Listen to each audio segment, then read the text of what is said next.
Pessoal, acabou e agora há pouco aí a vitória do Vasco por 1-0 frente à Ferroviária. Venceu e não convenceu, né? Mais uma péssima partida do Vasco aí nessa temporada. Vamos falar bastante do que foi esse jogo aí. Um jogo bem sofrido pro torcedor vascaíno. O Vasco precisa urgente contratar jogadores, porque esse time aí vai lutar para não cair para a Série C. Mas já deixa aí aquele like, se inscreve no canal, ativa o sininho para você não perder nada, para ajudar demais o nosso canal aí a crescer a cada dia.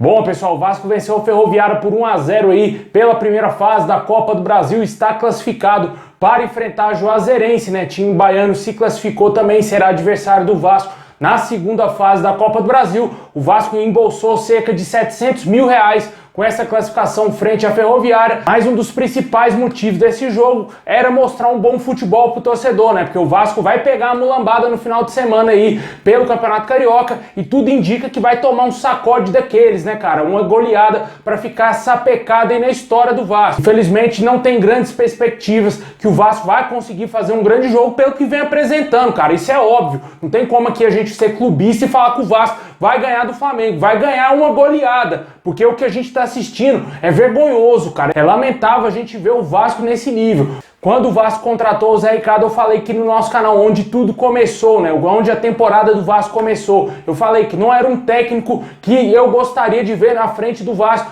porque ele não faz um bom trabalho há muitos anos. Inclusive, ele só fez um bom trabalho, que foi à frente do Vasco lá em 2017. De resto, foi muito mal aí durante a sua carreira e ele acabou sendo premiado voltando pro Vasco, né? E a montagem do elenco do Vasco passou muito pela mão dele e pelo Carlos Brasil, que montaram aí esse elenco que a gente tá vendo, cara. Essa porcaria que a gente tá assistindo aí nos últimos jogos do Vasco. É triste demais o torcedor ter que assistir o Vasco jogar, porque o Vasco tomou uma pressão gigantesca da Ferroviária. Você pega os números da partida, número de um time que tem um investimento muito superior contra um time pequeno. E foi isso que a Ferroviária fez com o Vasco. Parecia que a Ferroviária era o PSG e o Vasco era o Ibis, né? Pelos números da partida, quase 60% de posse de bola para o time paulista contra apenas aí 41% do Vasco. O Vasco está no estado deplorável. Esse time do Vasco aí não é capaz de subir para a primeira divisão. Pelo contrário, vai passar boa parte da Série B se continuar com esse elenco aí, lutando para não cair para a Série C. Vamos jogar mais um ano de Série B, caso não seja aprovada a SAF aí, caso não mude drasticamente o futebol do Vasco. Porque o que a gente está vendo hoje é o fim do Vasco. O Vasco está no fundo do poço.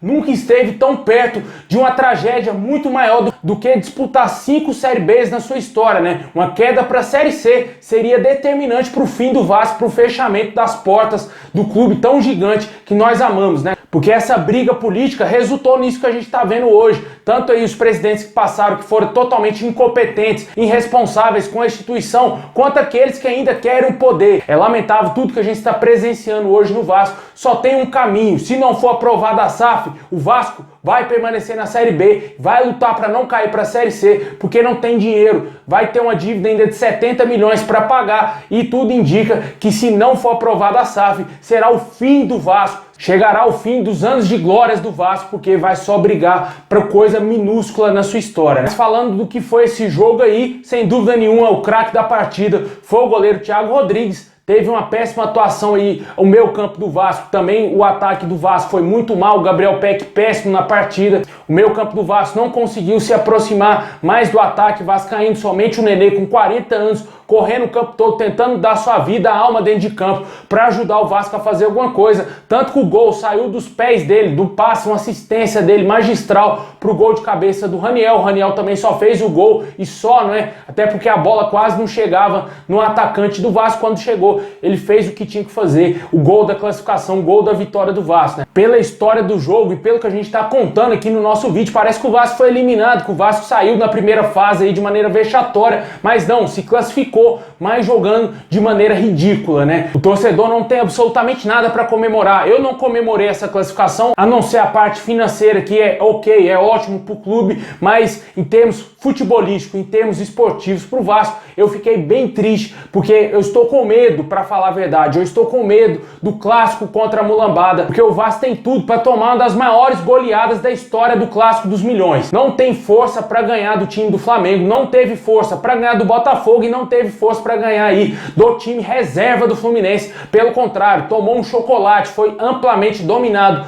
pelo Fluminense, o time reserva do Fluminense. Imagino que o time titular do Flamengo, que foi vice-campeão da Libertadores, vice-campeão brasileiro e vice-campeão aí da Supercopa recentemente, vai fazer com o fraco Vasco, 10º colocado da Série B de 2021. Isso aqui, cara, é a realidade. Não estou somente elogiando o Flamengo, pelo contrário, eu odeio o Flamengo. Mas hoje a realidade do Vasco é essa, cara. É pra se assustar, é pra ter medo sim de enfrentar o Flamengo, é pra ter medo de enfrentar qualquer outro time grande do Brasil, porque o Vasco não é favorito pra ganhar de nenhum. O famoso Clube dos 13, né, criado num passado aí, que teve aí pra beneficiar muitos times grandes, né? O Vasco é o pior desses times, sem dúvida nenhuma, disparado o pior, tanto que está lá na Série B pela 5ª vez da sua história. Deixa aí nos comentários o que você achou desse jogo ridículo do Vasco. Não tem nem o que analisar dessa porcaria que foi esse jogo. Eu bato palmas aí pra quem ainda consegue analisar esse time do Vasco, porque é uma várzea dentro de campo, é lamentável, um time espaçado, as linhas do Vasco toda lá atrás, somente o Nenê isoladão junto com o Raniel lá na frente. O meio campo não avança as linhas, não consegue auxiliar os atacantes do Vasco e muito menos os laterais, que são horrorosos. Não fazem ultrapassagem,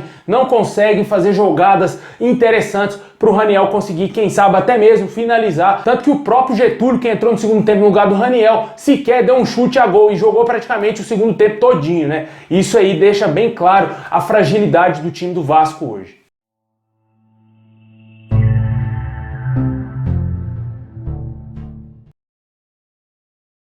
Bom, pessoal, é isso aí, é só um desabafo, porque eu tô de saco cheio de ver o Vasco jogando desse jeito aí, esse lixo que é esse time do Vasco, essa porcaria que é o nosso time hoje. Dá nojo assistir os jogos do Vasco.